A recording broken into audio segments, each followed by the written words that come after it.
Welcome to another Sunday WOAY ABC4 Community Forum, where we talk to community leaders and local success stories to discuss important information that affects all of us here in Southern West Virginia. I'm your host, Brandy Lawrence. And today we are joined by another distinguished guest. Sherri, who is an author and the owner of Haunted Heartland Tours, joins us this morning. Thank you so much for joining us here on the forum. Thank you, Brandy. Thanks for having me. I always enjoy doing this show. Oh, absolutely. And you have a really interesting, job and, things like that. So we'll have a lot to talk about. It's weird. So for people that are not familiar, can you tell us about Haunted Heartland Tours? Sure. This is a company that I started 21 years ago. With my love of history, haunted locations, and paranormal activities. So I had been a stay-at-home mom for a few years. I'd worked in the nursing industry, absolutely loved it. But after staying home with a couple of toddlers, I'm like, I need to get out of this house. So I came up with the idea to take some of my actual paranormal investigations and kind of add some folklore into the local area that I was going to be doing the tour at, and talk about some of the haunted locations in town. And I started off with walking tours in a town in Ohio, and it was very well received right from the beginning.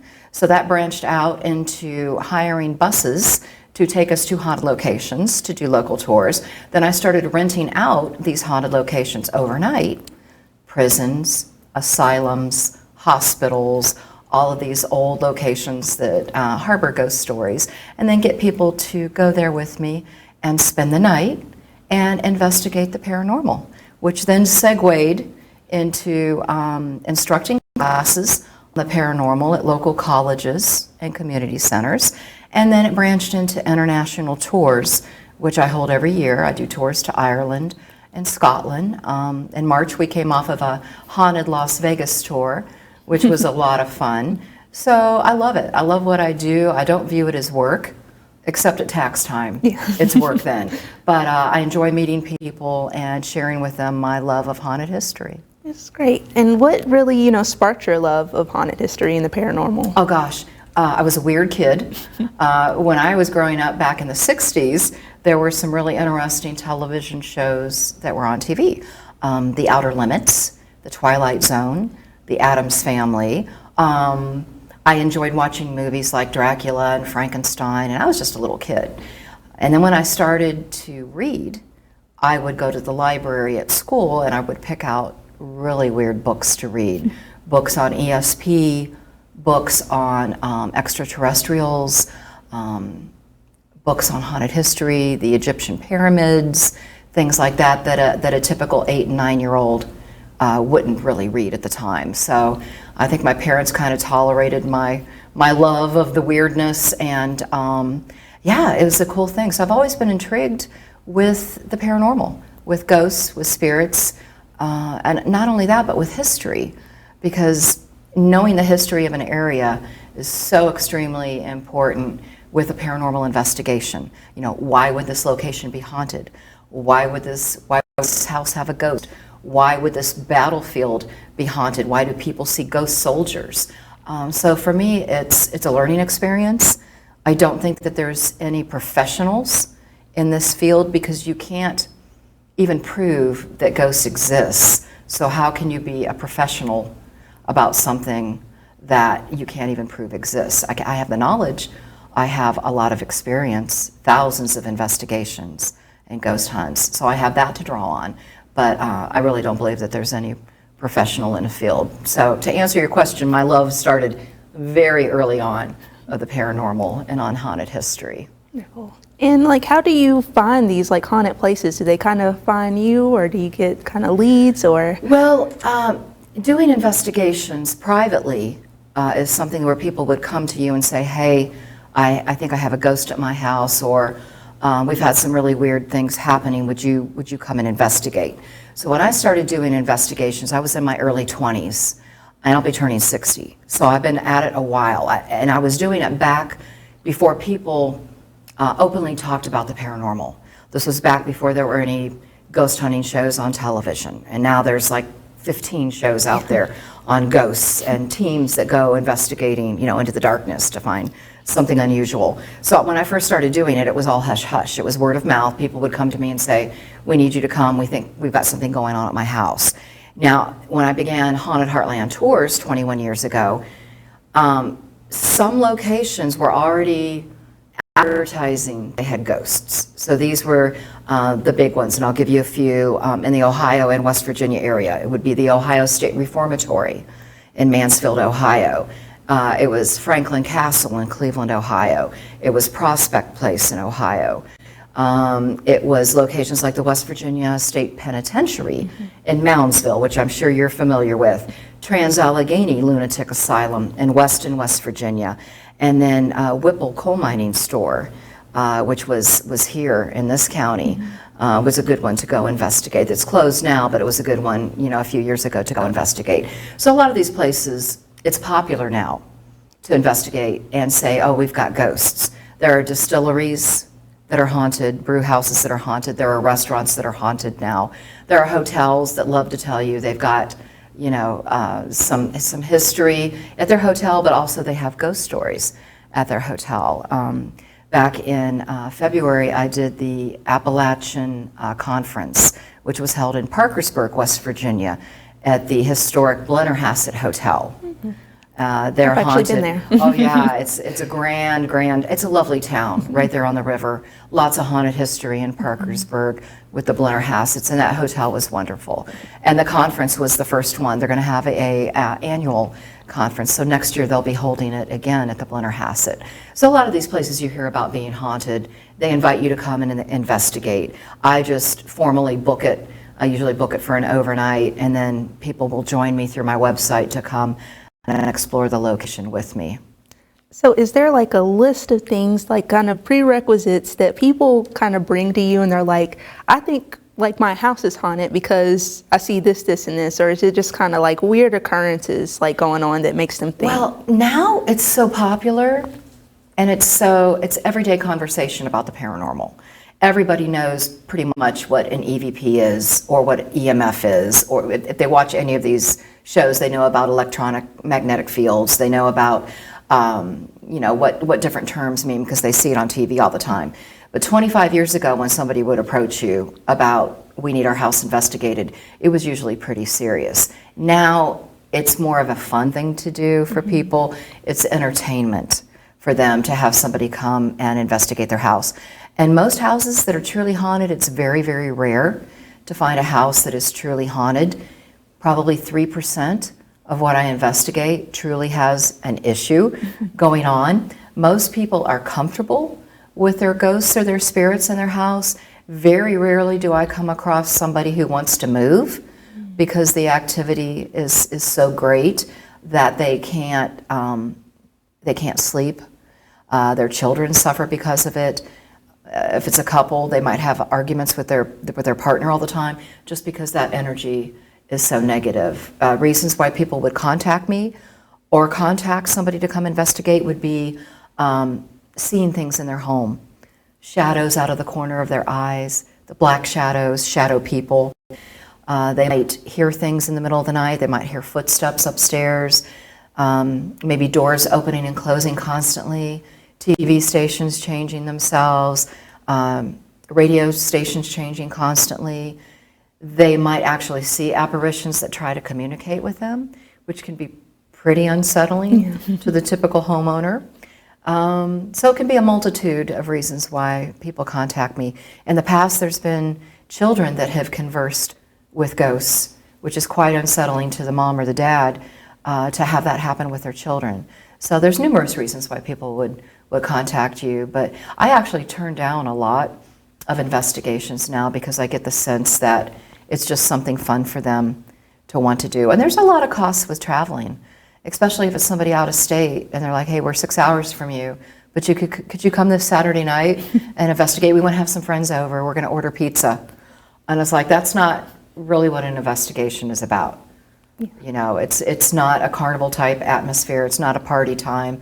It's something to be taken seriously if you've got issues with your house. So I do turn down a lot now, more than I did back in the day. And you mentioned kids, and that really made me think about how, especially you see it in movies all the time, how the kids are able to see the ghost. And I've heard that, like, since kids are not as hardened, I guess, to the world, that they're able to see different things. Do you see that a lot? That's true. That's true. Up until about age 5 or 6, I think a child is almost like an open conduit. They believe everything that they see. They don't question it like somebody who is older, like a teenager or an adult would. If we would see something at our age, we'd be like, what was that? That was a figment of my imaginations. Ghosts don't exist. That had to be just something that I just saw out of the corner of my eye. It's not a ghost. Where to children, whatever they see, they see. And I believe that spirit, ghosts, entities, whatever you want to call them, they're attracted to that energy. They're attracted to that innocence of that little child, that playfulness, that innocence that they have.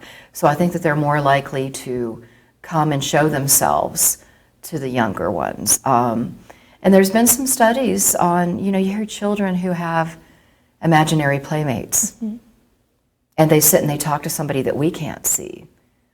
And the studies now are suggesting, well, maybe that is a spirit, an entity, a ghost, that the child can see. It's not necessarily an imaginary playmate or a figment of their imaginations. It's actually somebody who's trying to make contact to them.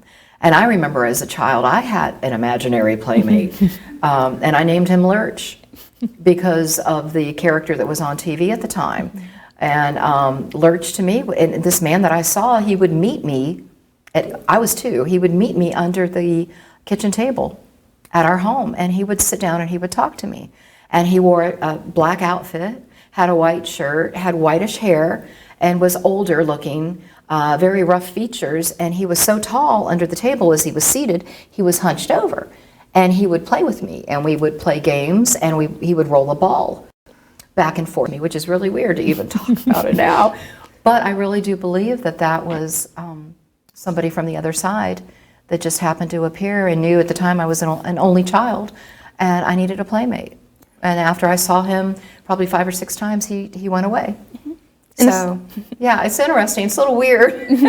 No, but it's such a detailed, description that, it has to be an actual person to these. Yeah, and I think to this day I could probably sketch exactly what he looked like. But to me, he seemed friendly.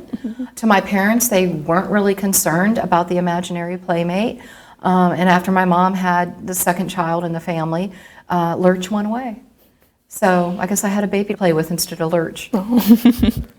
All right, so we have to wrap up our first half. Sure. But before we go, can you kind of plug your contact information and where people can find you? Sure. My website is hauntedhistory.net, and you can find my email address there at the website. And it's a wonderful way to get a hold of me by email or by phone number. It's all right there at the website, hauntedhistory.net. Awesome.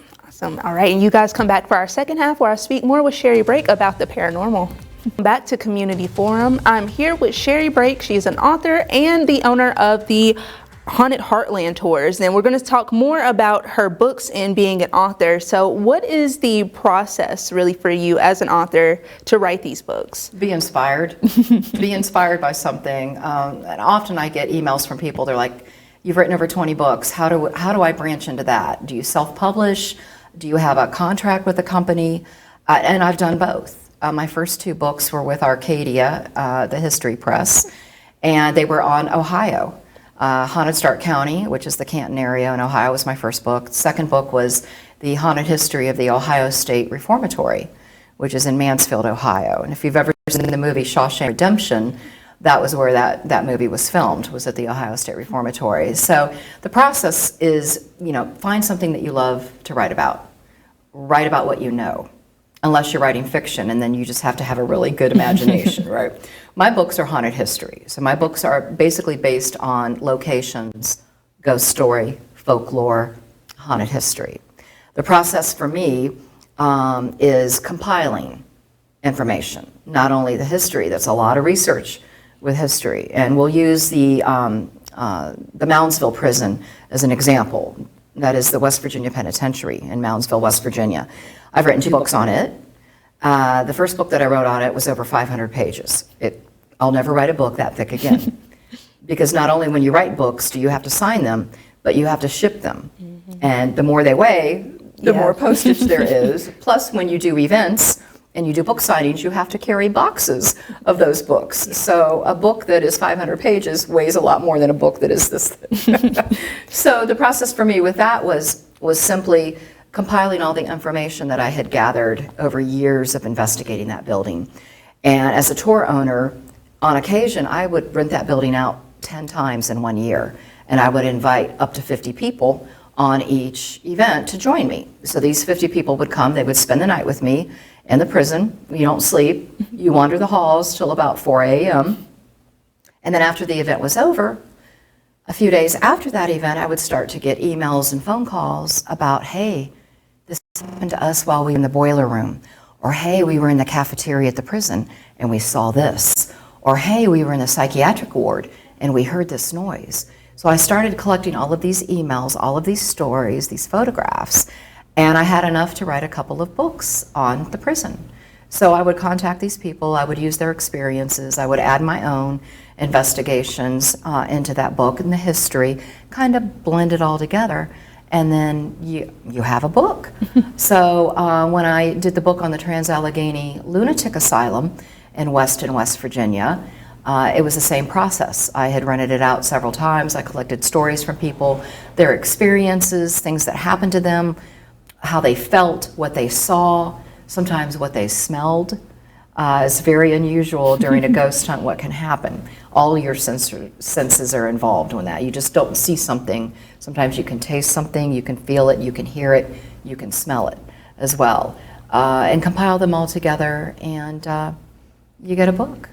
So I've written over 20 books. They're all at Amazon, and they're all through the West Virginia Book Company as well, which is online. And they supply my books to state parks, to gift shops, to drugstores, to gift shops everywhere in the state of West Virginia.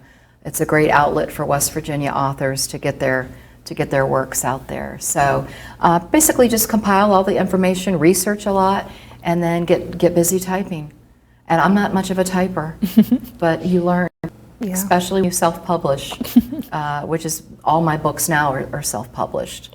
And that gives me a lot more creative leeway. I can put as many images in a book that I want to.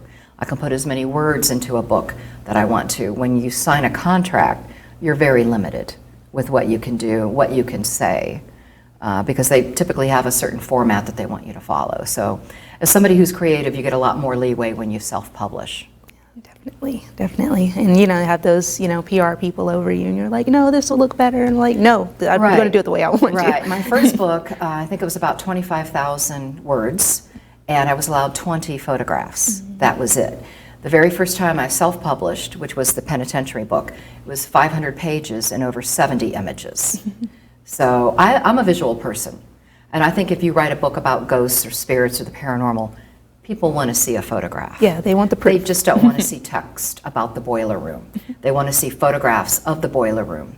What did you capture in the boiler room? Give us some, show us what the room looks like at the prison instead of just talking about it. So, yeah, I love it. And with your, investigations and your research for your books, like, have you ever uncovered like anything, like any new information from, these places? Like, yeah, and it's surprised the location sometimes. There was a location in Ohio that was used on the Underground Railroad. Mm-hmm. And at the time, I was not only investigating the paranormal, but I was a Civil War reenactor. Mm-hmm. So as a reenactor, I had great knowledge of buildings, homes that were used on the Underground Railroad. I mean, we'll never know the exact amount of homes that were used because that was all hush-hush back in the day. There were fines and imprisonment if you were caught harboring slaves. So I had found this one location in Ohio that had been used on the Underground Railroad. And I had that knowledge in my folders and I had that knowledge in my brain. So when the Historical Society approached me from that area, they're like, hey, we would like for you to come and do a presentation on ghosts. And we have a Historical Society and they meet in this building. And they told me the building. I'm like, oh, that was used on the Underground Railroad. And they're like, what are you talking about? So I actually had the chance to go and present a program on this building to the Historical Society, who had no knowledge that the building they had been meeting in for years was actually used on the Underground Railroad. So I was able to give them that documentation. They applied for a grant. They've got some historical markers, and they've got a beautiful museum there now.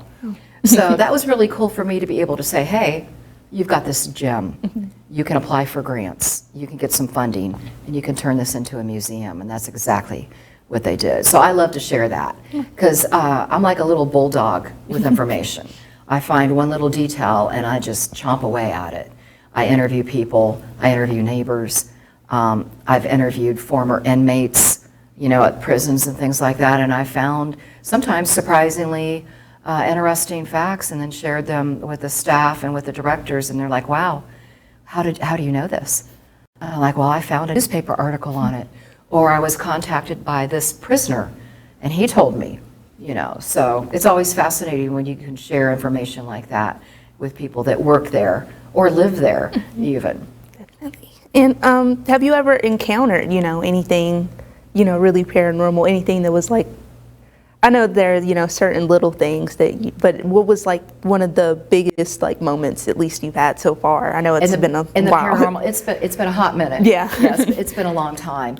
I'm never one to run, because everybody has that friend who, when they shout, "There's a fire over there," everybody else runs that way, but that friend will run towards the fire with the camera or try to help, right? I'm that person. So when we do investigations at these locations, and you know, people purchase a spot and they come with me, they're hoping to see something.